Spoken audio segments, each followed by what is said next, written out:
welcome and thanks for joining me here in Resolving Reality. Before we get going, as usual, please do like, share, subscribe. Click the notification bell so you don't miss new videos. In this presentation, I'll be talking about the left and right political dichotomy, so let's get into it.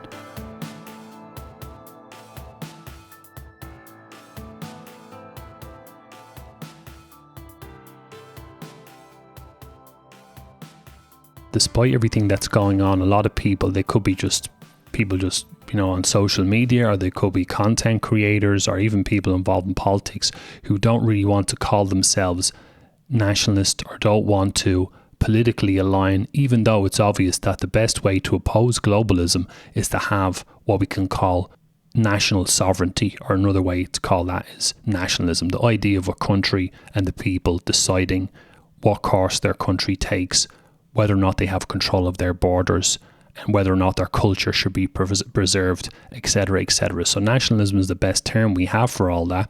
Nationalism as opposed to globalism. So this part of the presentation is inspired by the fact that most people, many people are still not choosing this, even though clearly, tactically, it's the best way, the best road to go down. So a sliding scale. A person either supports internationalism, globalism, or opposes it to one degree or another. At this time, this is all that matters when we are judging people on political, geopolitical, sociological, or bigger picture issues. Since there are many combinations of personality, it's a sliding scale. On the left, those supporting internationalist globalism. On the right, those opposing internationalist globalism. And then we have all the variations in between. So we're talking about personalities here and mindset, psychology, not in a conventional sense. I mean, where do they stand when it comes to globalism? Do they hate it? Are they opposed to it? Do they care? Etc. Everyone in the world fits into this graph here.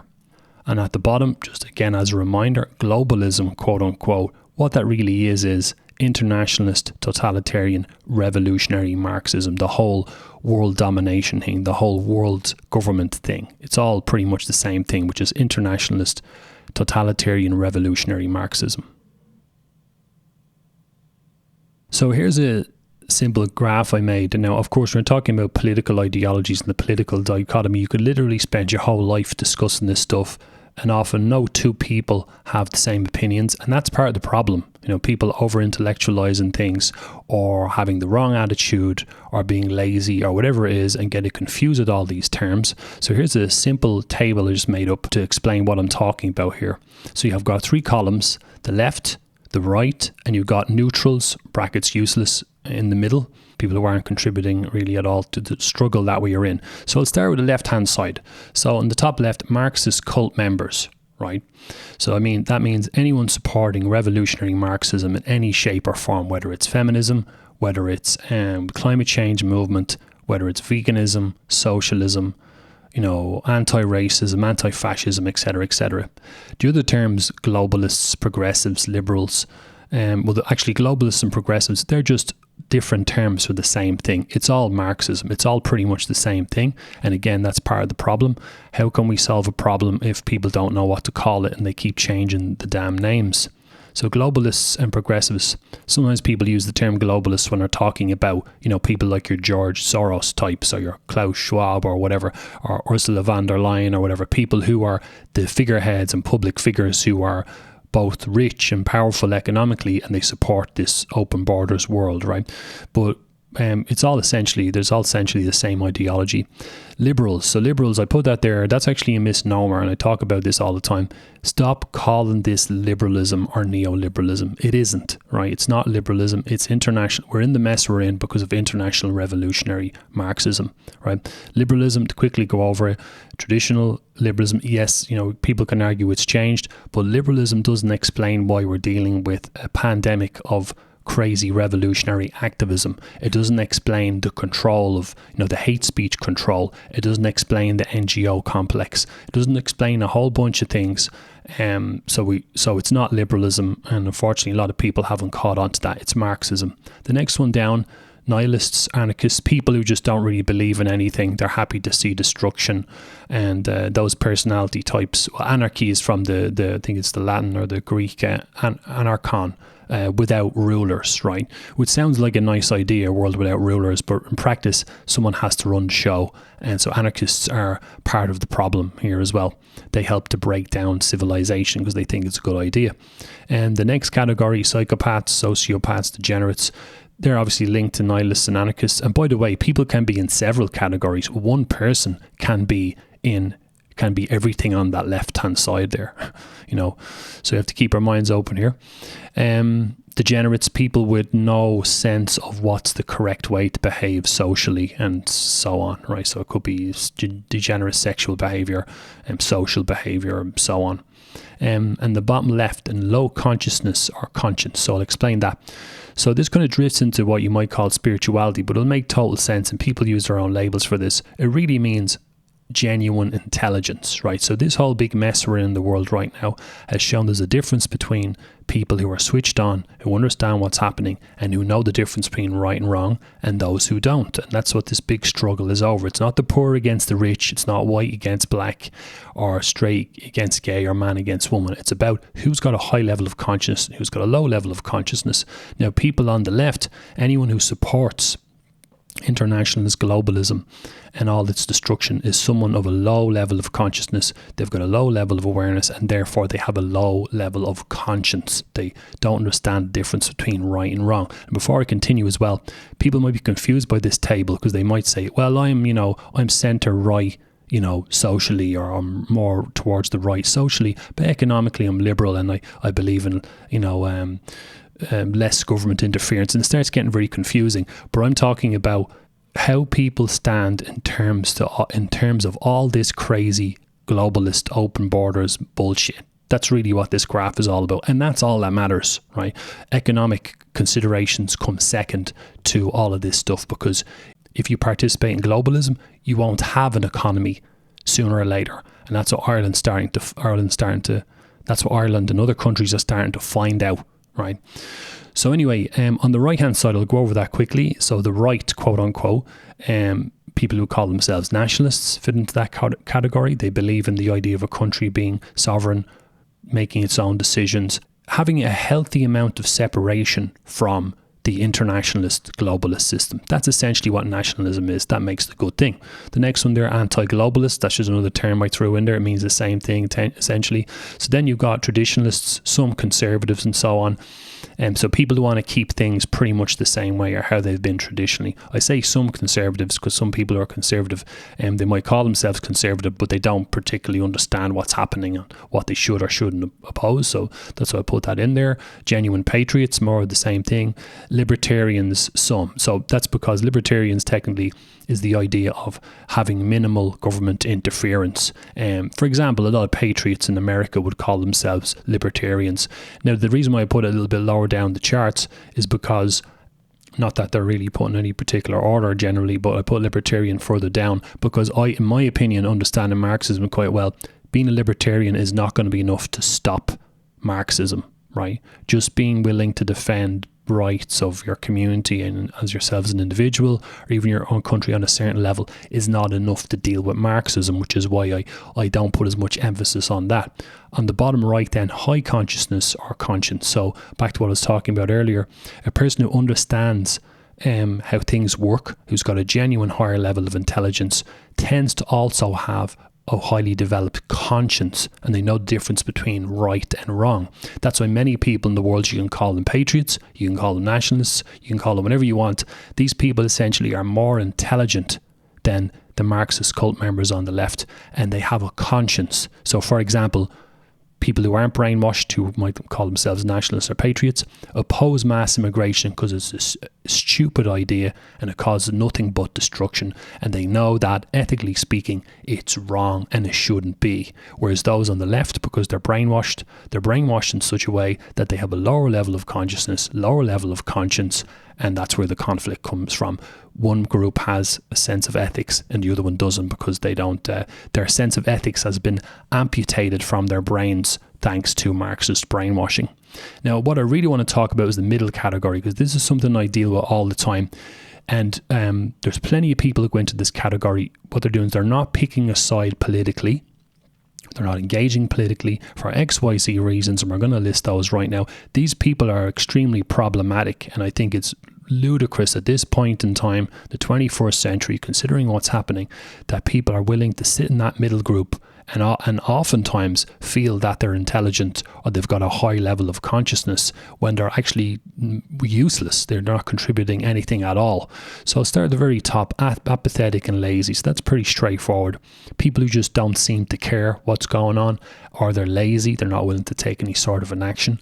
The next level down, apolitical, disillusioned. These are people who don't think politics doesn't think politics is going to make any difference. They're disillusioned with the political system, and they've kind of switched off and they don't pay attention to that anymore. The next one down is cowards and low self-esteem types. So these are people who are just afraid. They're afraid to speak out. They're afraid of being judged. They're afraid of maybe even being stressed out by crazy Marxists or whatever. They're afraid of being physically assaulted, whatever it is. Unfortunately, these people, the intimidation coming from the so-called political left, the Marxist cult members, is effective on a lot of people, and people who don't have much confidence, who don't have much courage, are afraid to speak out, and they end up being neutralized. So they're in the neutral category because they are neutralized. They don't help the conflict at all. The next section down is very interesting. Conspiracy types. Now, confession time. When I was younger, I was interested in conspiracy stuff, and I studied all sorts of different subjects, and I kind of was probably fit into that category.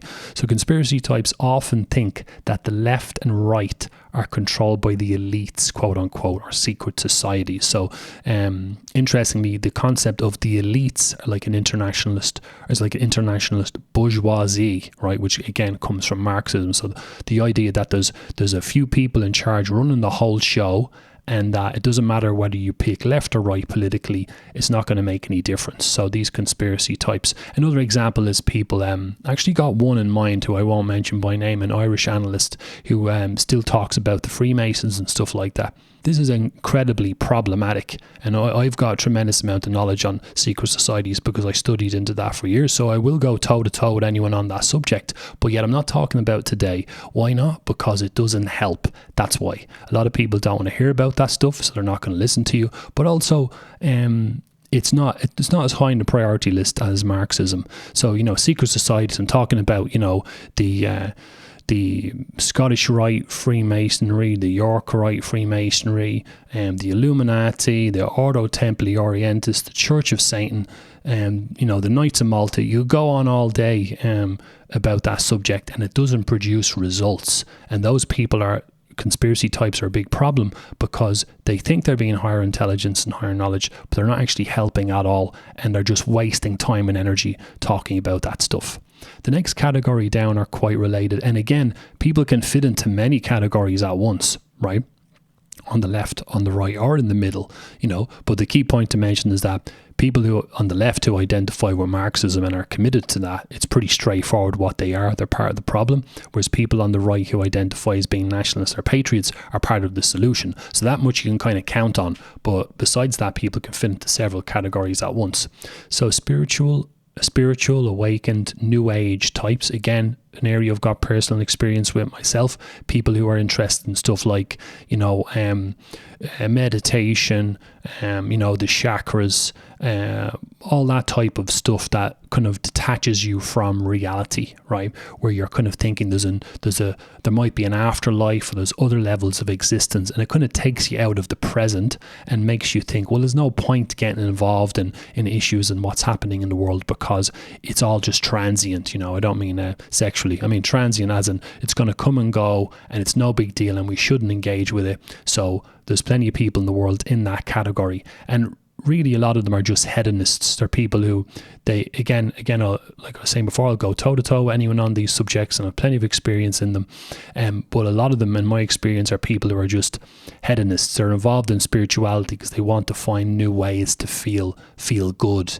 right? They're just hedonistic. They're just about pleasure. There's nothing really intelligent and higher intelligence about them or higher consciousness at all, right? In fact, if you look at the bottom right of the graph, high consciousness and conscience, the people in the spiritual awakened new age category think that they're higher conscious and higher conscience, but they're not. And I can prove it because, and again, personal experience here, there's nothing higher consciousness or intelligence. There's nothing higher intelligent about not helping to oppose evil in the world today and actually standing up and being counted. There's nothing intelligent about that at all. So all those people sitting around the world right now, I'm not denying that meditation and spirituality can make you feel better, make you feel more calm, make you develop as a character a little bit, but it doesn't really produce any results outside of yourself in any major way. And people can spend their whole lives in that section there and contribute nothing. So that group is definitely a problem. And also I put there as well, pacifist brainwashing. That's a big problem. And I talked about this earlier. People who think we're going to get out of this mess by singing Kumbaya or just kind of meditating or trying to be positive. Unfortunately, when you're dealing with Marxism, looking over the history, conflict is inevitable. So pacifists are a big problem because, well, the rest of us are saying, you know what, I think we need to actually stand up and fight for our rights here, and things might get a bit nasty. They'll be sitting there going, no, we have to be peaceful at all costs and so on. And obviously, if you're in the middle of a war and you're talking about peace, your enemy is going to steamroller over you without a second's hesitation. So they're a problem. Also as well, I've talked about in my work that it's important for us to try to protect Christianity and to protect, because it's a pillar of Western civilization, and we should keep religiosity in society because Marxism wants to destroy it because it's a rival. But having said all that, I do have my criticism of people of religion sometimes. Some people in Ireland included erroneously think that they can get out of this by praying and by being religious. That's not true, again, because when you look at the history of Marxism, it's shown that being religious isn't enough. Say for Christians, tens of millions of Christians have been killed by this ideology, and their praying isn't what saved them. The only thing that saved them was using guns and warfare, right? That's what stopped them from, saved them in many cases. An example would be the Spanish Civil War, when the clergy took up weaponry against the communists, against the Spanish cult members there. So, I'm not knocking religion and saying you shouldn't pray, but some people think just by praying and being religious they're going to get out of this mess. Nonsense. Absolute rubbish. You have to understand Marxism and oppose it and understand how to fight it and pray on top of that. That's how you get out of this mess. The next one, the immature, hedonistic, egotistical, vaxxed, etc. So I added vaxxed in there. So I'll explain that in a second. But the immature, hedonistic, egotistical, and it's normal when you're growing up to be egotistical or hedonistic and to want to have fun and all that stuff. But unfortunately, if you stay in that frame of mind and that's your only, purpose for being, your raison d'etre, if you're going to be in that point of view all the time, you're not really helping because you're all about yourself and you're not willing to fight and contribute and make sacrifices. You're all about feeling good and having pleasure. And again, back to what I was saying earlier, when you're in a war, and we are in a war, if you just think about what pleasure you're getting in life, it's all too easy for people to kind of choose the easy road to avoid conflict and so on because it makes them feel more comfortable. And obviously it's no coincidence that nowadays we are being conditioned into being, social media junkies and dopamine and serotonin, junkies with our little fixes every day on social media and our Netflix and all this stuff, because it keeps us in this nice, warm, amniotic existence where everything feels comfortable and nice. And that obviously puts you in the neutral category because you're not willing to engage in conflict. I put vaxxed in there at the end because, in my opinion, I know everyone I know who's been vaccinated has shown some signs of brain damage or some sort of behavioural lacking, shall we say, or a lack of could have been neutralised essentially by their behaviours. That's something we should keep an eye on. I think that one of the things that happened with the vax was that the vax, like I predicted, one of the things it does is make people go along with this new world order globalist thing. So I would put those in that category. People who are literally doped, they've allowed themselves to become doped up with injections, and now they're away with the fairies half the time and are not willing to engage with what's going on and actually get involved here.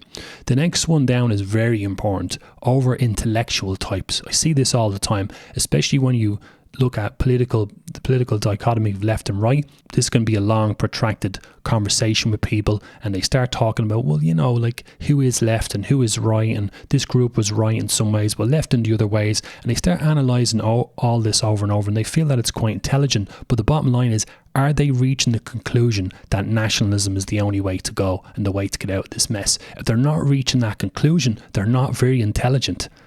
And they could write a book about this, they could be doing public lectures, they could be a famous content creator or a politician or whatever. If after analysing all this stuff, they're still not willing to see that nationalism is the way out of this, they are just not an intelligent person at all. So I think over-intellectualism can be a big problem, particularly if people have gone through university. I've talked before about the potency of Marxist indoctrination. The universities are a big part of that, in that they push Marxist brainwashing. So oftentimes a lot of people who've come through the academic system are a lot more brainwashed and contaminated than other people realise, or perhaps even they themselves realise. At the very bottom it says this column needs to move to the right. So if you could get those people in the middle to get them to stop with those bad habits, particularly the young, to not let young people drift into those habits where they become useless and they're not willing to pick a side, they need to move to the right. And we need to start doing that as patriots and nationalists around the world, because the political left have been doing it for years, trying to bring those in the middle are not involved in politics over to the left side. And this is why the Marxist cult is winning, because they're very good at that. So we need to actively start to move people over to the right hand side. There's another kind of problem I'm seeing across the West, and obviously being Irish, I can see this in Ireland. So the victim mentality. The population of a given country that's being forced to go globalist can easily fall into the trap of victimhood, aka being oppressed. They may then project blame onto external parties and organisations for the situation they are in: the United Nations, the European Union, the World Economic Forum, their governments, corporations, international banking, international finance capital, the banking elites, the NGO complex, or for the Americans, the non-profits complex, the royals, royal families, the George Soros types, the internationalist globalist billionaire types, the mainstream media, the migrants, Islam and Muslims, secret societies, Freemasons, Illuminati, and obviously Zionism as well at the end. So you can see some images there. The World Economic Forum on the top left, the United Nations top right, the World Health Organization, which is a sub-organization of the UN, the European Union, there's George Soros, and obviously the Star of David as well. So people often, you'll see them blaming these other groups, and I underlined government. So people, say you pick a country like Ireland, they won't really blame Irish people. They will blame the governments. They will blame all these external factors, and they won't blame themselves enough, which is part of the problem, I think. Now, this is not to say that I'm saying that people in Ireland who oppose globalism now should blame themselves for globalism. I don't mean that. I mean, there's a portion of the Irish population who are contributing to globalism, and they are more of a problem than these external groups and factors, including the government. This is a point I always stress in my work, that the problem is who in the general population is brainwashed into supporting Marxism. Because remember, if you had a population of 80 or 90% of people who are nationalistic minded, there's no way that the state or any of these external groups would even try to control the country or make it go globalist, because they would be told no in certain terms to fuck off. So all that matters is who's brainwashed in the country and who isn't, and it's a bad idea to blame external factors or external groups all the time and project blame, especially towards the government. The government is a reflection of the lack of ideological health in the country. So to add on to that, this mentality, this victim mentality, is common in Marxism contaminated countries that have a colonial past, since they can claim oppression. In Ireland, this has traditionally been directed at the British Empire's occupation and or the Catholic Church. Having a victim-oppressed mentality is a symptom of Marxist indoctrination. So the idea that we are oppressed, or we've been oppressed, that idea comes from Marxism. And my work in analysing the countries all around the world who have been contaminated with Marxism, Ireland is a bit unique because it's a Western European, primarily Caucasian country. with a traditionally Caucasian country, a traditionally Catholic country who's been under colonial rule. So it makes it a little bit different from, say, African countries or South American countries and so on.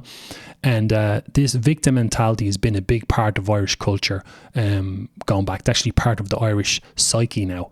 So really, and this is the big thing at the bottom, ultimately, a country's population should take responsibility for its current collective situation itself, to take responsibility for its ideological health or lack thereof. That's something that the Irish people can control by how they act socially, by what they condemn, what they support, and so on. Rather than trying to blame the governments or external forces, realise that it's the people around you who are supporting globalism, or more to the point, the people around you who are not passionate about nationalism. They are the problem. And even you'll see in the comments of this video, you'll see plenty of examples, as on previous videos, you'll see plenty of examples of brainwashed Marxists criticising, trying to deconstruct, dismissing this video, calling it propaganda and so on. They're the problem. They're the problem more than governments. The governments are just a reflection of the state of disunity within the population. So this bit here is getting right down to it. The core root problem in your country is that it has an infection of the internationalist revolutionary Marxist ideology. Mass immigration, radical sex ed and sexual perversion, the insane state propaganda and the media stuff, hate speech laws, feminism, abortion, the green agenda, breakdown of law and order, veganism, etc. These are all symptoms of infection. They're not the problem. They're all symptoms of the problem. They're all symptoms of an ideological infection. This core problem in your country exists. That is the problem of being infected with Marxism. This core problem in your country exists because the indigenous, normally resident people have, or have had historically, a suicidal lack of hostility towards this toxic foreign ideology. This is the foundational problem, and all the other listed major problems we are experiencing right now stem from this one. So this is the thing that's been causing problems in the background the whole time, and now it's at this point now when the water is starting to rise up around people's necks and the wheels are starting to come off the wagon in the big way. We're seeing the breakdown of law and order, we're seeing the breakdown of society, we're seeing these problems just getting worse and worse and worse. It's at this point now, still people can't see that revolutionary Marxist activism was the problem all along, and that's the reason why we're part of the European Union and we can't control our borders.